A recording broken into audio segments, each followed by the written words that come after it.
Hi guys! This is Xianderlee, and for today's video, mag-share na naman po ako ng panibagong tutorial tungkol po kung paano gumawa ng thumbnail na high quality po siya.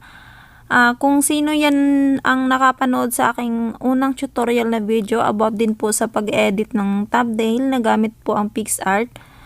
Kasi po may nag-comment doon na sabi po niya, but the quality is lower than the edited one. So ngayon po, i-share ko po sa inyo kung paano ba mag-edit na high quality po yung, or good quality po yung thumbnail natin kahit hindi po tayo magbabayad sa PicsArt. So if you're interested, just keep on watching.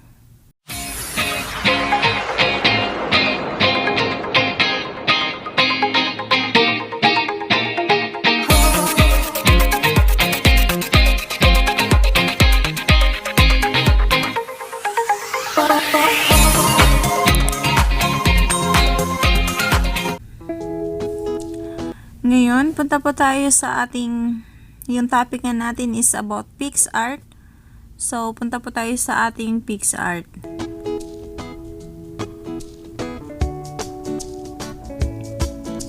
Tapos, tapon natin yung plus na yan.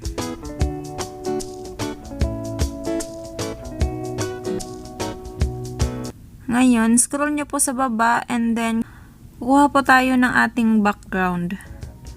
So, depende po sa inyo kung plain ba ang gusto nyo. And may free photos naman dyan nakalagay. Ayan. Lahat po to is free lang. So, pwede nyo po yung click yung see all.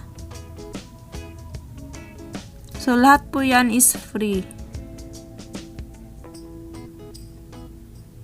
Pero ang gagamitin ko po ngayon is plain lang. And dark po yung gusto ko. Tapos makita nyo po yung mga advertise na yan. Click nyo lang po yung X.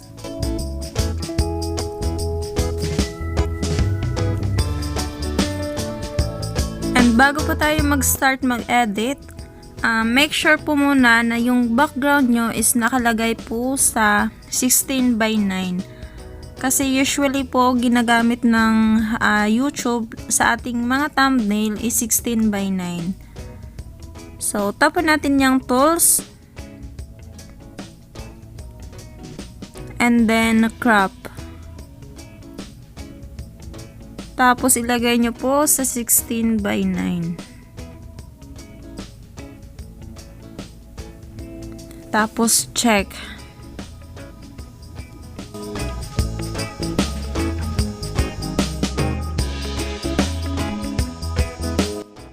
So, ngayon, mag-start na po tayong maglagay ng ating ita-thumbnail.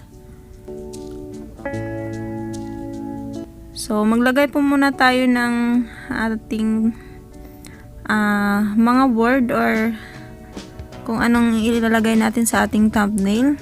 Click nyo lang po yung text.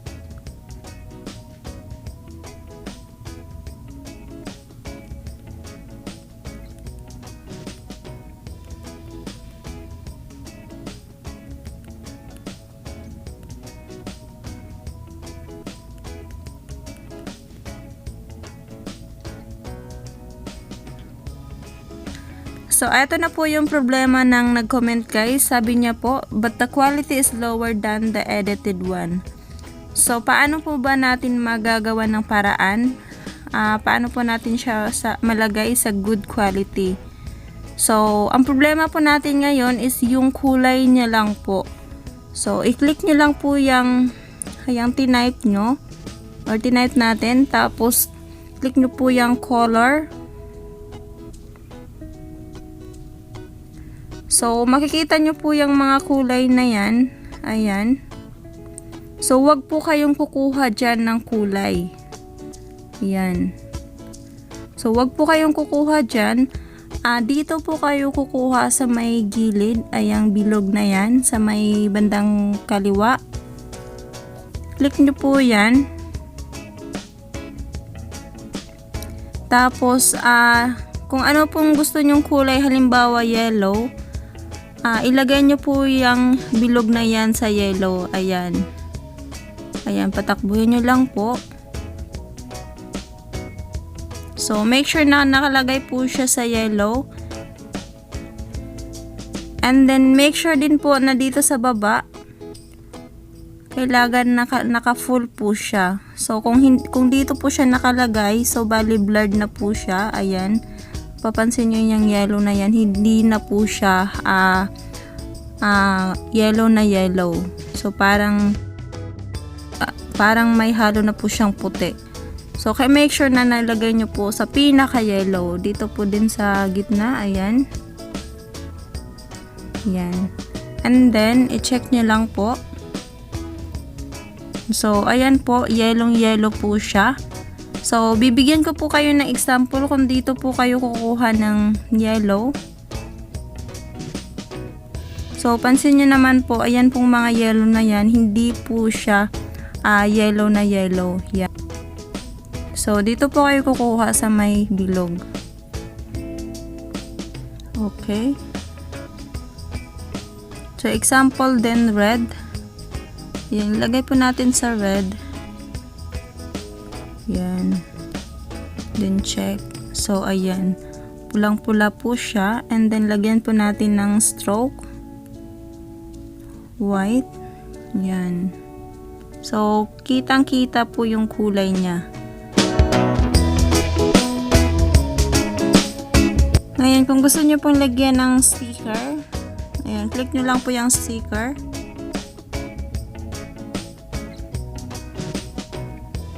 Lagyan po natin ng logo ng PicsArt.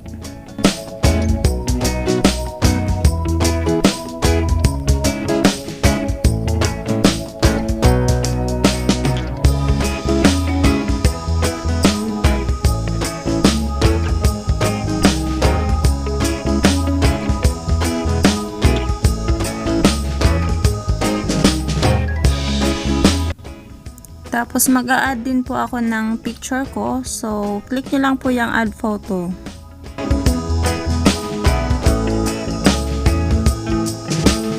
Kunin nyo na po yung picture nyo.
Kung gusto nyo pong baguhin yung font ng word na yan, click nyo lang po yung font and then hanap po kayo dito.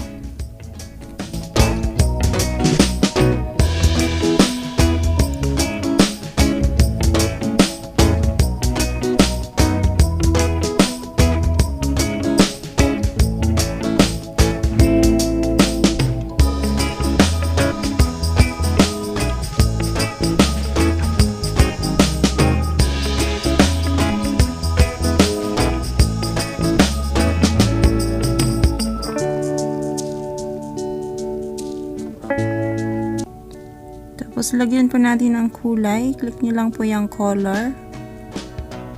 And then,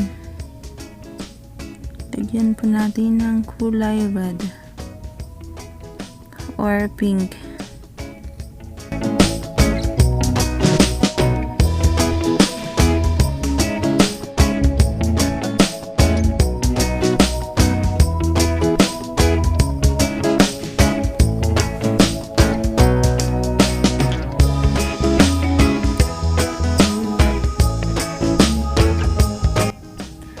kapag tapos na po kayong mag-edit, so before po tayo mag-screenshot, kasi nga po hindi po siya ma-save, kasi hindi po tayo nagbayad, dahil free lang po itong ginamit natin na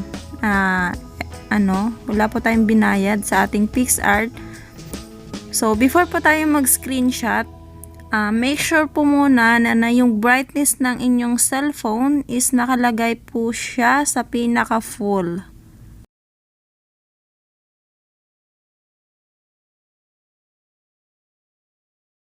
So ayan, naka full na po yung brightness niya, and then pwede na po natin siyang screenshot.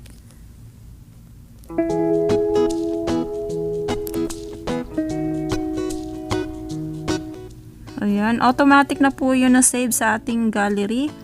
And then, pwede na po natin siyang i-back or discard. And then, back po natin yan. And then, balik po tayo dito sa plus. Tapos, kukunin na po natin yung in-screenshot natin.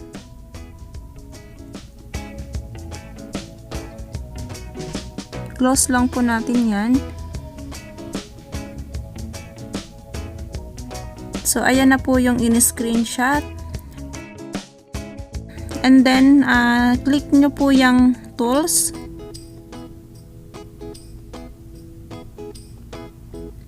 Tapos, crop.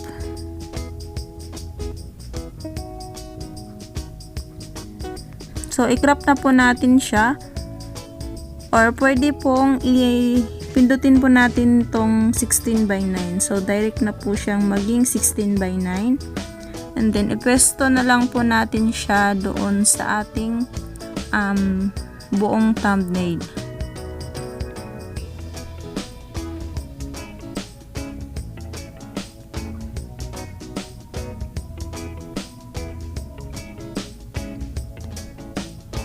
So, kung nakasigurado na po kayo na wala pong lagpas dyan, so check nyo na lang po yung sa taas.